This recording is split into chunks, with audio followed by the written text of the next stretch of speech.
Monsieur Pardigon, bonsoir. Bonsoir. Alors, les premiers résultats sont tombés, Oui, y compris pour la Lozère maintenant. voilà. Je viens à l'instant de prendre les résultats de la Lozère sur la moitié des votants à peu près.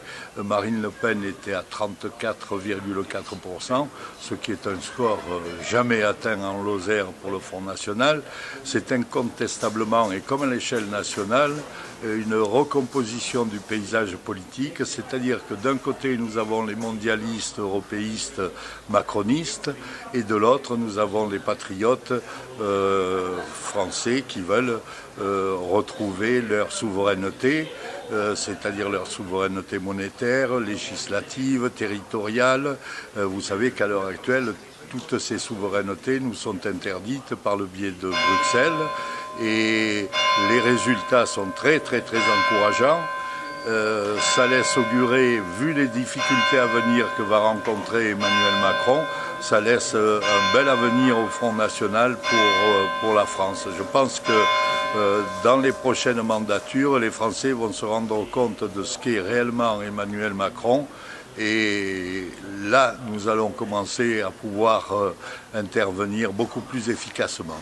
Alors, si j'ai bien compris, on parle d'un nouveau parti pour vous. J'ai vu tout à l'heure Marine Le Pen, parce que, bien entendu, nous ne sommes pas en contact. Vous savez, la Lozère, c'est loin de Paris.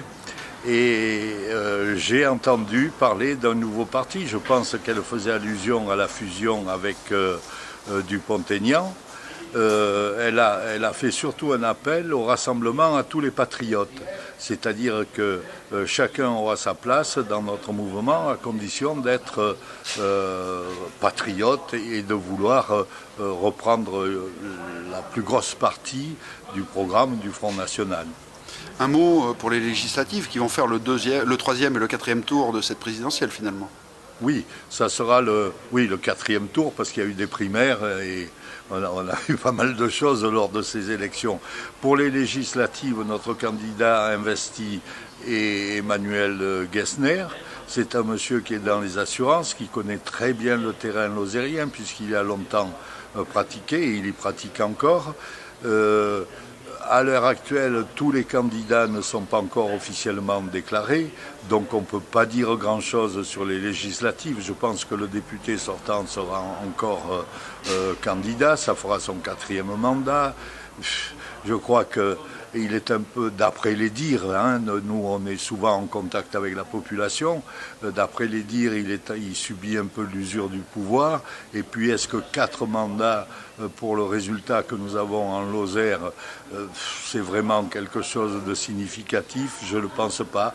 Je crois que de nouvelles têtes vont émerger, et qui sait, pourquoi pas une tête Front National. Vous n'avez pas peur d'une prime au président ? Non, parce que d'abord, le président Macron, on va l'appeler comme ça maintenant, n'a pas encore désigné qui sera son Premier ministre, qui seront ses ministres. Est-ce qu'on va se retrouver encore avec les vieilles badernes du passé? Tout ça, ce sont des suppositions.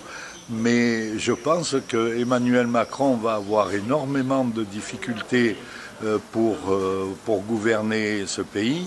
Et surtout, je crains que dès demain ou dès la semaine prochaine, il y ait déjà des réactions.